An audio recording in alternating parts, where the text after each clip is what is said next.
Hey, welcome to a new video. North Korea, a land shrouded in mystery, holds a treasure trove of unique things that spark the imagination. Many view the country through the lens of its political regime and isolationist policies, but there's also a unique blend of customs and norms that are distinctly North Korean. Today we'll show you 20 strange things that can only be found in North Korea. Are you new to this channel? Make sure to subscribe and hit the notification bell. And before we start, also like the video. Number 20. North Korea is known for its extreme censorship and information control, ranking 177 out of 180 countries on the 2024 Press Freedom Index. The regime restricts access to foreign media and communication technologies as part of a strategy to maintain control over its citizens and suppress foreign influences. The North Korean government has imposed a strict ban on foreign media, especially from South Korea and West, including films, TV programs, and music, which are seen as threats to the regime ideology. Those caught consuming such media risk severe penalties, including fines and imprisonment. Computer systems and internet access are also heavily restricted in North Korea. Although mobile phones are available, they are designed to prevent international calls, meaning North Koreans cannot contact friends or family outside the country. Television and phone services are similarly controlled, with only state-approved content broadcast, and access to foreign TV is forbidden. This isolation extends to cultural phenomena like K-pop, which is banned as the regime aims to promote its own cultural products and counter foreign influences. Number 19. Kajang-dong, often called the Peace Village by North Koreans and the Propaganda Village by others, is a notable example of North Korea's use of propaganda. Located in the DMZ that separates North and South Korea, this village was established in the 1950s, following the Korean War armistice. It was designed to project an image of prosperity and peace in North Korea, aiming to attract South Korean defectors. The village contains a mix of high-rise and low-rise buildings surrounded by farmland. Though it appears inhabited at first glance, Kajang-dong is largely deserted, serving as a facade for the North Korean government to portray economic success and stability. The buildings are equipped with loudspeakers that broadcast propaganda messages towards South Korea, praising the virtues of the North and encouraging South Koreans to defect. Kajang-dong is part of a broader North Korean strategy that includes creating fake towns and other misleading structures. Experts believe that Kajang-dong is only one of many constructions designed to project a favorable image of the regime. Number 18. In North Korea, the three-generation punishment policy is an extreme measure whereby not only the individual committing a crime against the state is held responsible, but also their entire family. This system, known as kin punishment, can lead to imprisonment or even execution for up to 3 generations of a political offender's family. When someone's found guilty of a political crime, the consequences can extend beyond the individual, and the regime may send the entire family to prison camps, where they can endure lifelong sentences under harsh conditions. This includes children and grandchildren who are often born and raised in these camps with the belief that their blood is guilty due to their family ties. The goal of this policy is to instill fear among the population and deter any opposition to the regime. This was introduced by Kim Il-sung, founder of North Korea. Many defectors have testified to the pervasive fear of reprisals, not only for themselves but also for their entire family. Number 17. Despite its intimidating reputation, North Korea allows a small number of tourists each year.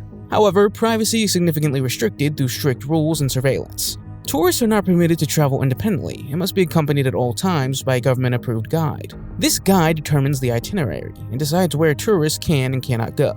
Tourists are forbidden from taking photos of anything outside designated tourist sites, and prior permission from the guide is essential. In January 2016, a University of Virginia student visited North Korea and attempted to steal a propaganda poster from his hotel during his stay. He was sentenced to 15 years of hard labor for his actions. His arrest received extensive media attention and led to diplomatic efforts by the US government to secure his release. In June 2017, after more than a year in captivity, he was returned to the United States in a coma with a severe neurological damage, and he passed away on June 19, 2017, just days after his return home. Number 16. In North Korea, the Songbun system categorizes citizens based on their family's historical loyalty to the regime. After the Korean War, the North Korean government sought to eliminate potential dissidents, as well as counter-revolutionary elements. Families associated with the Japanese colonial administration, landowners, and other groups were labeled as hostile, and they were placed in the lowest Songbun categories. This classification affects critical aspects of life, such as where people can live, their educational opportunities, and career prospects. Introduced in the late 1950s and fully established in the late 1960s, Songbun is a social-political classification system, in which loyalty to the state is paramount. Individuals with high Songbun, often from loyal families, enjoy privileges like living in Pyongyang and access to better housing, education, and even employment. Those with a low rating face strict limitations that hinder academic and professional success, regardless of their abilities or efforts. Over the decades, the criteria for determining Songbun have evolved, but the core principle remains: loyalty to the state is of utmost importance. Number 15. In North Korea, voting is mandatory for all citizens aged 17 and older. This practice is part of the country's political system, which lacks a genuine democratic process. Elections for the Supreme People's Assembly occur every 4 to 5 years, and elections for local people's assemblies every 4 years. But candidates are pre-selected by the government. Mandatory voting serves multiple purposes for the North Korean regime, using the voting process as a means to monitor the population. Local neighborhood committees track who votes and who does not, effectively making the election an informal census. By requiring all eligible voters to participate, the regime seeks to project overwhelming support for its leadership. State media often report nearly universal approval rates for their chosen candidates, with deviations being extremely rare. Each voter is presented with only one candidate for each position and must mark their ballot in favor of that candidate. This process is tightly controlled, and failure to participate may lead to repercussions. Number 14. In North Korea, traffic officers are often called traffic ladies, which are predominantly women who play a crucial role in controlling traffic flow, especially in the capital city, Pyongyang. These women are easily recognizable by their distinct blue and white uniforms, which they wear while directing vehicles at busy intersections. The traffic ladies are not only functional figures, they also contribute to the country's image and presentation. Their presence is meant to project a sense of order and beauty in the urban landscape of Pyongyang. Becoming a traffic lady requires extensive training and practice. The job can be quite demanding, as these women work in various weather conditions and often stand for long periods to manage traffic. In North Korean society, women are often praised and seen as figures to be protected, which adds cultural significance to the role of traffic ladies. They're regarded as symbols of national pride and frequently attract interest from tourists visiting the country. Number 13. North Korea experiences frequent power outages, with blackouts a regular occurrence across the country. The electricity supply is notoriously unreliable, and many citizens face severe energy shortages. Reports indicate that only about 26% of the population has consistent access to electricity, with many households receiving power for only 2 hours a day. Chronic energy shortages in North Korea are the result of a combination of factors, including an outdated and poorly maintained electrical grid, leading to frequent breakdowns. The North Korean government prioritizes electricity for the defense industry, which often receives more than 18 hours of power per day, leaving ordinary households with minimal access to electricity. North Korea's isolation limits its ability to import energy resources, worsening the power crisis with significant consequences. In urban areas, residents experience rotating blackouts, while those in rural areas receive electricity sporadically, sometimes only once a year. Number 12. Basketball is a popular sport in North Korea, with a strong following among both men and women. The country has developed its own unique set of rules and adjustments for the game that differ from international standards. For example, missing a free throw is penalized more heavily, and if a player misses, the team can even lose a point as a punishment. The sport is played in schools and is part of a physical education program, highlighting its importance in promoting fitness and national pride. Dennis Rodman, the NBA Hall of Fame player and former teammate of Michael Jordan, has an unusual relationship with Kim Jong-un, a well-known basketball fan.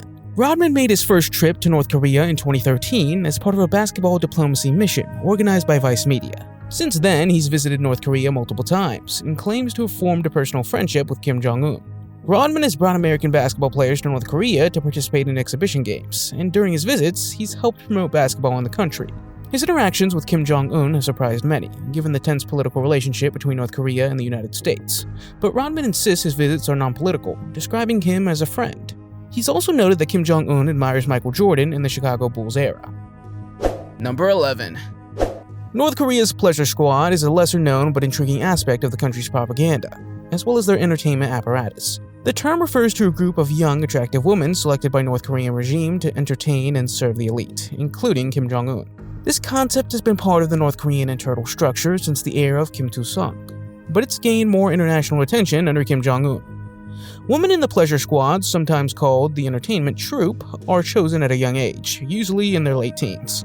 Their duties often include participating in cultural performances, banquets, and other events intended to boost the morale of the country's elite. There's persistent rumors that some members of the squad provide personal services to top officials. It's reported that Kim Jong-un selects 25 young women each year. Those selected undergo various types of training, including musical performances, dance, and etiquette. The squad is divided into 3 groups: massage, entertainment performances, and appearance with the Morangbong band. Number 10. In North Korea, the government imposes strict rules regarding personal appearance, requiring citizens to choose from a limited selection of 28 state-approved hairstyles. This regulation reflects the regime's desire to exercise control over its citizens and promote a uniform appearance. Men are not permitted to grow their hair longer than 2 inches or 5 centimeters, while older men are allowed up to 3 inches or 7 centimeters. The approved styles are generally conservative and neat, emphasizing short hairstyles, with spikes explicitly banned for being seen as rebellious. Married women are encouraged to keep their hair short, while unmarried women may wear longer, curly hair. The enforcement of these hairstyle regulations is part of a broader North Korean government effort to promote a socialist lifestyle. There are even reports of hidden cameras in salons to catch people with unauthorized hairstyles, who are then publicly shamed. Number 9. In North Korea, driving is heavily restricted, and only a small portion of the population is allowed to own or operate a vehicle. This restriction aligns with the country's strict social and political control measures, as well as the economic reality and resource shortages within North Korea. Limiting access to vehicles prevents most citizens from moving freely, restricting travel without government permission. This control strategy allows the regime to keep tighter control over the population, permitting travel only for approved reasons, usually work-related or government-related activities. Vehicles are extremely expensive, and fuel is scarce due to sanctions and limited domestic production. Most North Koreans simply can't afford a car. So, who is allowed to drive in North Korea? Most vehicles are state-owned.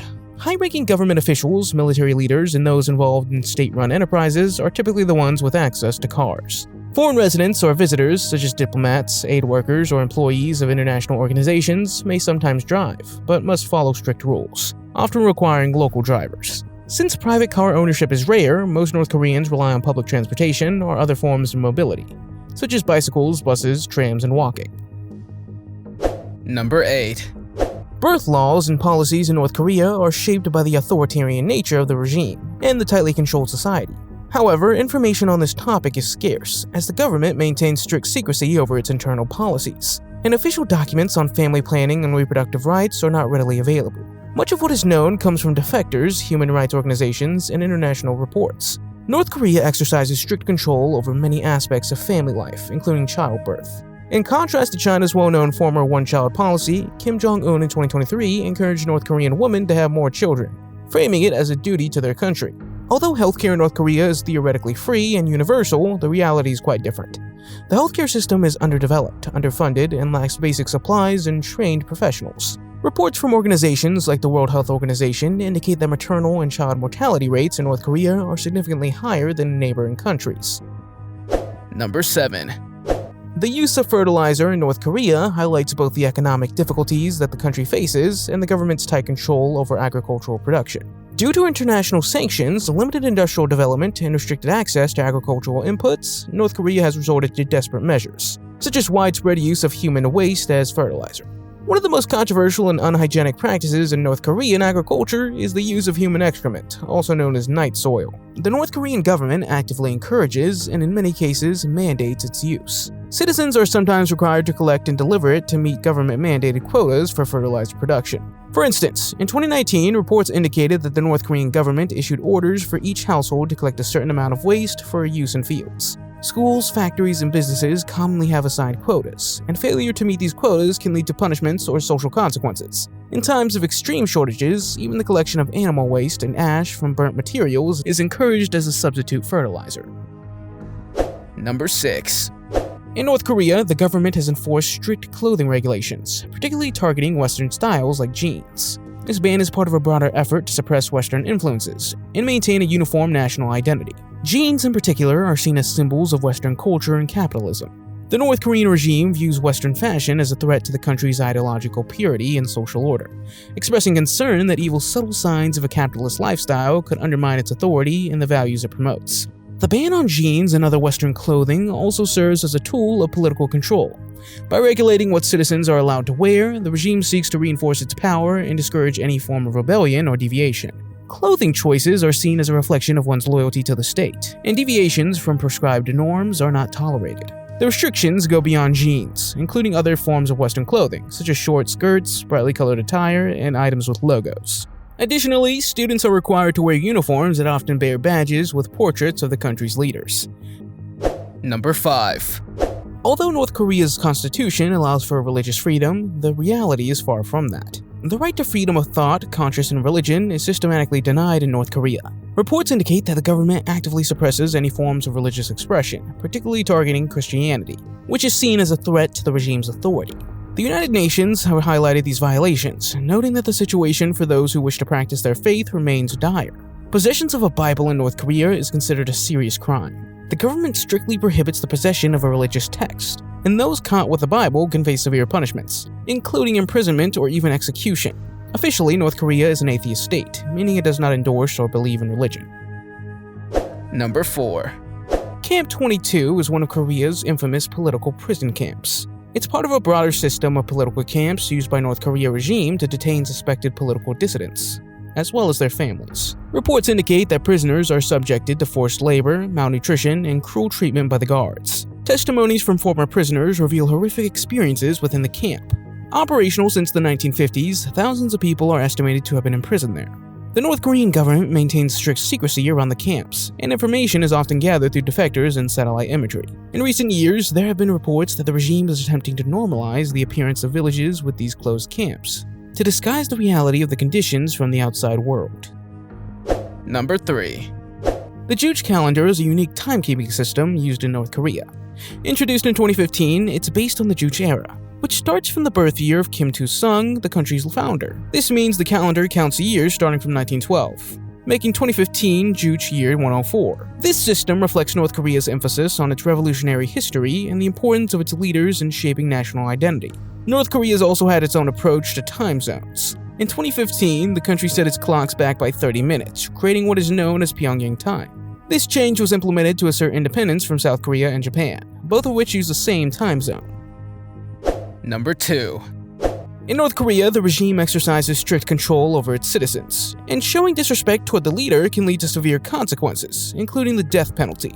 This reflects the government's broader strategy of instilling fear to ensure obedience and loyalty among the population. Reports indicate that the freedom of expression in North Korea is extremely limited. A new law introduced in 2023 further restricted this freedom, imposing heavy penalties for actions deemed disrespectful towards the leader. But what qualifies as disrespect? Making jokes about the leader or mocking him, even in private conversations, is strictly forbidden. The regime enforces a zero-tolerance policy for any form of humor that could be seen as undermining the leader's authority, including jokes about his appearance or decisions. Propaganda materials, including posters and images of the leader, are considered sacred, and any act of vandalism or theft involving these items can lead to severe punishments. Number 1. The Arirang mass games are a grand spectacle held in North Korea, particularly in Pyongyang. These events are known for their elaborate choreography, colorful performances, and symbolic themes that often reflect North Korean ideology and culture. The games involve thousands of participants, including children and adults, who perform synchronized routines combining gymnastics, dance, and artistic displays. First held in 2002, the games are often staged in celebration of national holidays, such as birthdays of Kim Il-sung and Kim Jong-il. The performances are not only a form of entertainment, but also serve as a medium for political propaganda, reinforcing the narratives and ideals of the regime. Thousands of performers execute intricate routines that require extensive training and coordination. Large-scale visual displays are created by participants holding up cards to reveal images and messages as the show progresses. One of the most striking aspects of the mass games is the dramatic reenactment of historical events. For example, one performance depicted a segment of the Korean War. The shows often include overt political messages, with segments that glorify the military and the ruling party. Would you ever consider visiting North Korea? Let me know in the comments. If you liked the video, give it a thumbs up. If you want to see more videos we've made, click one on the screen or take a look at the channel. Thanks for watching, and I'll see you next time.